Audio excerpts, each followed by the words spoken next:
Bonjour à tous. Aujourd'hui, nous allons parler de la mémoire EPROM. Mais avant tout, on va faire un petit rappel afin de distinguer entre les différents types de mémoire. En grosso modo, il existe deux types de mémoire. Des mémoires volatiles et des mémoires non volatiles. Les mémoires non volatiles, lorsque vous coupez l'alimentation, elles vont garder les données. Par contre, pour la mémoire non volatile, lorsque vous coupez l'alimentation, les données disparaissent. D'accord?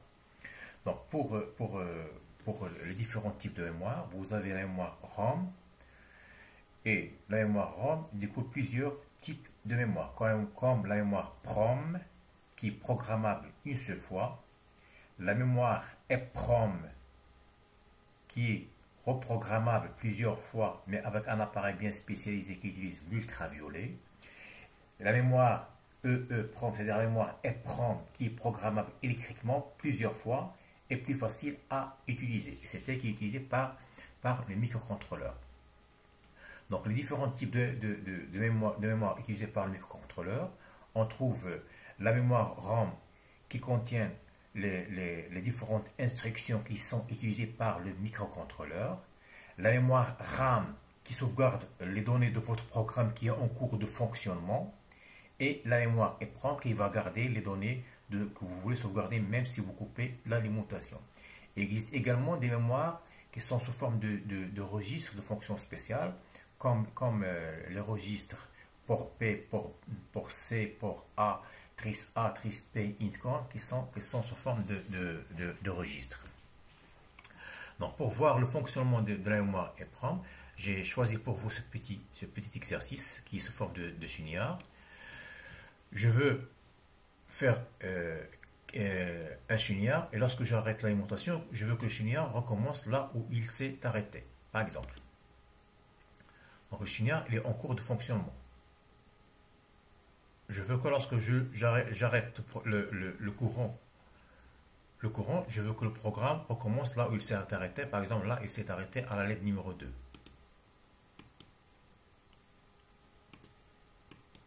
Donc, vous remarquez, le programme a commencé à partir de la lettre 2.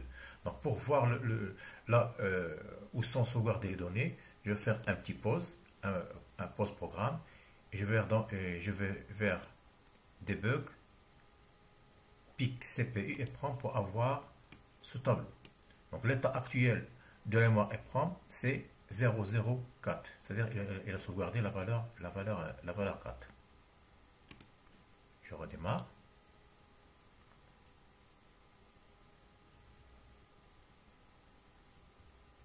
Faire un pause. Debug. EPROM. Je vais recommencer.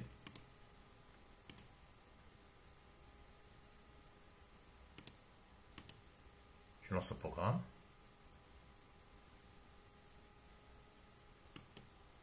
Pause. Debug, EPROM, et vous pouvez voir là l'état de votre mémoire EPROM. Donc pour le programme, j'ai déclaré un variable de type char insigné char, c'est-à-dire un variable entier char est positif. Le registre B il est en sortie. Au départ, je vais lire le contenu de la mémoire EPROM. La mémoire EPROM, c'est une mémoire qui peut sauvegarder jusqu'à 64 octets de 8 bits. Donc ça, c'est un éditeur EPROM que vous trouvez dans le programme MicroC. Ici, Tool, EPROM Editor. Tool, EPROM Editor. Donc là, c'est là où sont sauvegardées les données de votre microcontrôleur. Donc, supposons que l'état initial de la mémoire EPROM, je n'ai pas la valeur 000 pour les 4 lettres. Donc, je vais recommencer, je vais débuter le programme par 01. Je veux que la première lettre s'allume. Donc, ça c'est le décalage bit par bit. Je fais une temporisation de 1 seconde. Je je vais écrire l'état actuel de la LED qui est en cours de fonctionnement. Et si la LED numéro 3 est allumée, je veux refaire le programme à partir du début. Donc pour lire la mémoire EPROM, vous allez utiliser l'instruction EPROM read. Et là, c'est l'adresse de votre mémoire EPROM. Cette adresse-là. Par exemple, tool. Bon. Donc ça, c'est l'adresse numéro 0. Adresse numéro 1, 2, 3, 0F. Ensuite, 10 jusqu'à 1F. 20 jusqu'à 2F. 3 jusqu'à 3F. Jusqu'à la valeur FF.